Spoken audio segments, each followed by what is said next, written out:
Merry Christmas and Happy New Year. Of course, there's a new tank. That's why I'm here. And there's been two information drops on this tank for the last 5 days. So I suppose this tank is going to be quite significant, and it's going to be out pretty soon. And that is the T-34M-54. This is the new tank that I think is going to be coming out real soon.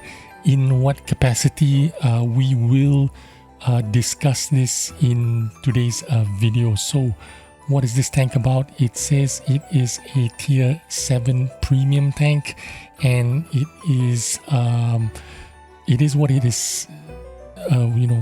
What the name says it is. It is a T-34M-54, which means this looks like a T-34-85 hull, but instead of T-34-85 turret, you get a T-54, kind of like a T-54 Mod 1 kind of turret, which is a tier 8 tank.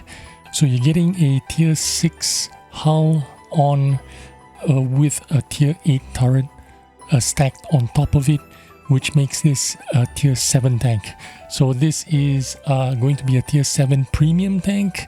That is what the designation is at the moment. It could change. It could be a reward tank.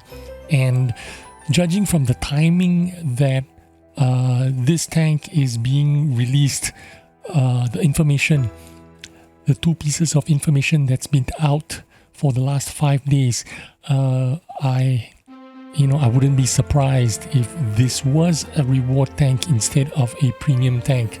After all, we are coming up to the end of the year.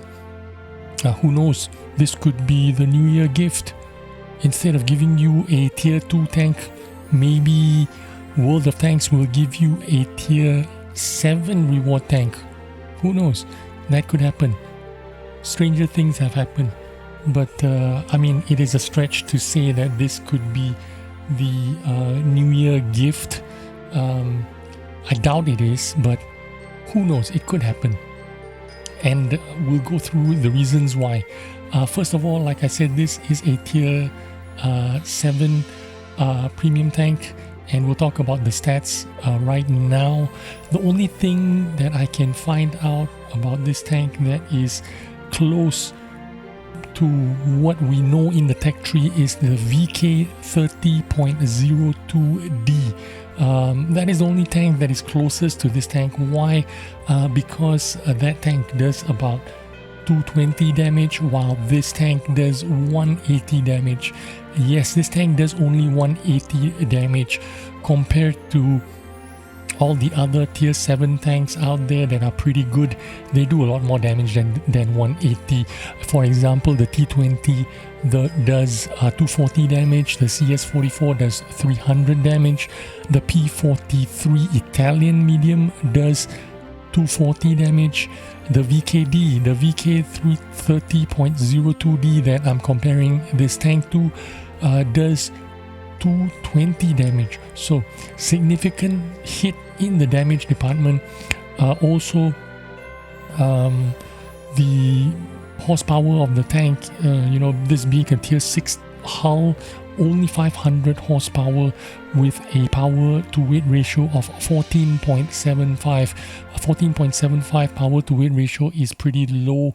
It is kind of like a heavy tank kind of power to weight ratio. So you can imagine it is not very agile, not very zippy, not like the tanks that we're used to. We're expecting kind of like an agile mobility tank. This isn't an agile mobile tank. The VKD is much better in this department as well. What else do we have about this tank? It is 55 kilometers an hour going forward, 20 in reverse. Not super fast, not super slow, right around the average. The hull armor is 75 frontally, 75 millimeters frontally, which is fairly normal, nothing special. A little bit more armor than these other medium tanks, but not like super fantastic. But the turret armor is pretty good because you have 200 millimeters of frontal armor. This is a T-54 turret, you know, tier 8 T-54 mod 1 turret. It is known for its turret armor, like you know, the T-44 shape kind of turret.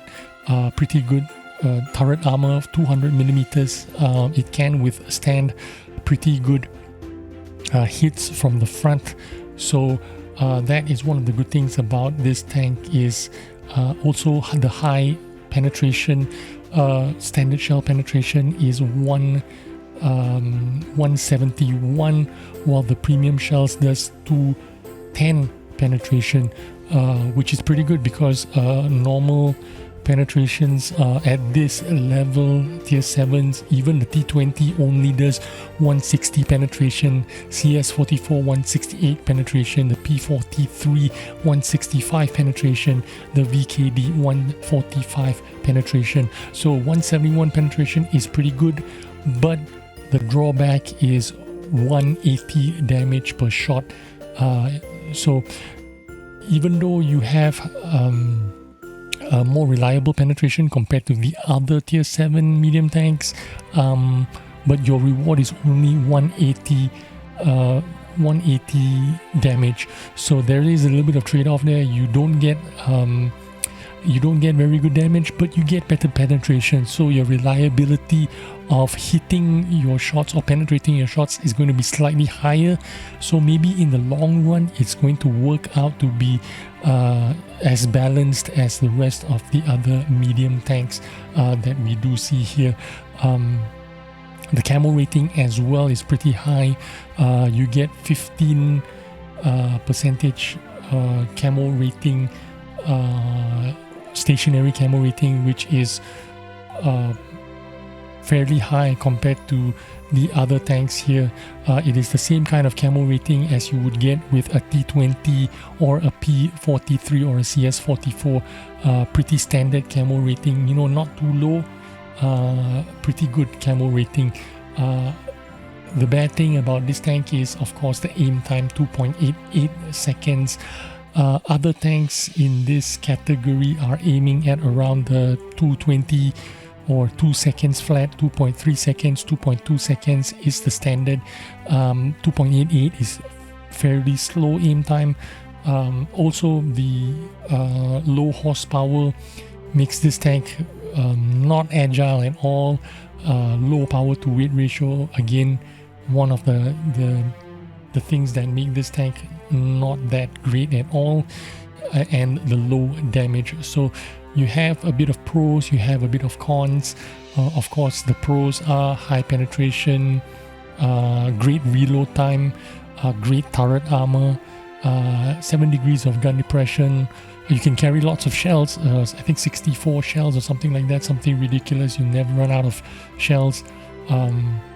High penetration with a low damage gun, and pretty good camo rating. The poor things about this gun, or about this tank, is the slow aim time, the low horsepower engine, the low power to weight ratio, which means mobility is kind of stunted, and the low 180 damage per shot. Will this be a New Year's tank? Who knows? Let's cross our fingers. If this is a New Year's tank, man, I'll be very thankful, and it'll be a very great tank for free. But if this is a tank that World of Tanks expect you to pay for, I think you would probably just stick to the tier 7 tanks that we already know, like the T20, CS44, P43 and the VKD. Those tanks will easily outperform this tank, I think, in my opinion. But let's see what happens and what will come out of this tank. So thanks for watching, I guess, and we'll see you on the next video. Bye bye.